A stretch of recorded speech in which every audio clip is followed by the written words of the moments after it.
पहली अरजिया तोहार हो गौरी के ललनवा। पहली अरजिया तोहार हो गौरी के ललनवा। गौरी के ललनवा हो शिव के ललनवा। गौरी के ललनवा हो शिव के ललनवा। पहली अरजिया तोहार हो गौरी के ललनवा। पहली अरजिया तोहार हो गौरी के ललनवा।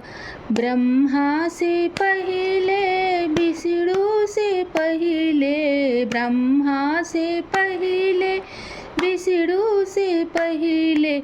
शिव जी से पहिले तोहार हो गौरी के ललनवा।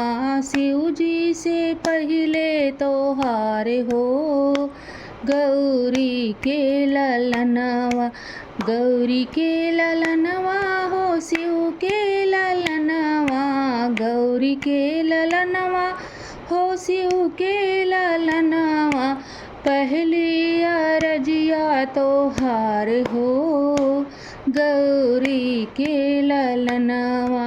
भादो के दिनवा चौथी की रतिया।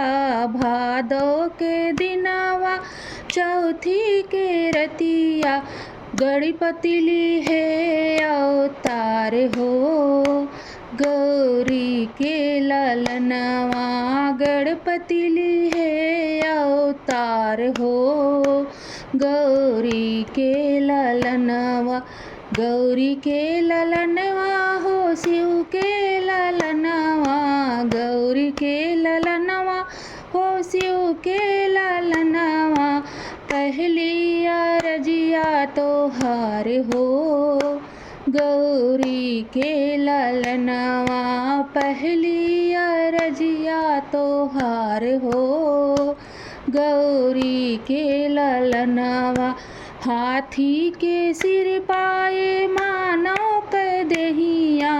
हाथी के सिर पाए मानव के देहिया। गणपति ली है अवतार हो गौरी के ललनवा। गणपति ली है अवतार हो गौरी के ललनवा। पहली अरजिया तोहार हो गौरी के ललनवा। पीला है धोतिया पीले जनेउआ। पीला है धोतिया पीला जनेउआ। पीला ही चंदन लीलार हो गौरी के ललनवा। पीला ही चंदन लीलार हो गौरी के ललनवा। पहली अरजिया तोहार हो गौरी के ललनवा। गौरी के ललनवा हो शिव के ललनवा। गौरी के ललनवा हो शिव के ललनवा। पहली अरजिया तोहार हो गौरी के ललनवा। सूरज से पहिले चंदा से पहिले। सूरज से पहिले चंदा से पहिले।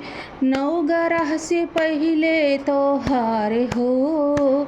हाँ नवग्रह से पहिले तोहार हो गौरी के ललनवा। नवग्रह से पहिले तोहार हो गौरी के ललनवा। गौरी के ललनवा हो शिव के ललनवा। गौरी के ललनवा हो शिव के ललनवा। पहली अरजिया तोहार हो गौरी के ललनवा। पहली अरजिया तोहार हो गौरी के ललनवा। पीला ही चंदन लीलार हो गौरी के ललनवा गणपति ली है अवतार हो गौरी के ललनवा पहली अरजिया तोहार हो गौरी के ललनवा पहली अरजिया तोहार हो गौरी के ललनवा।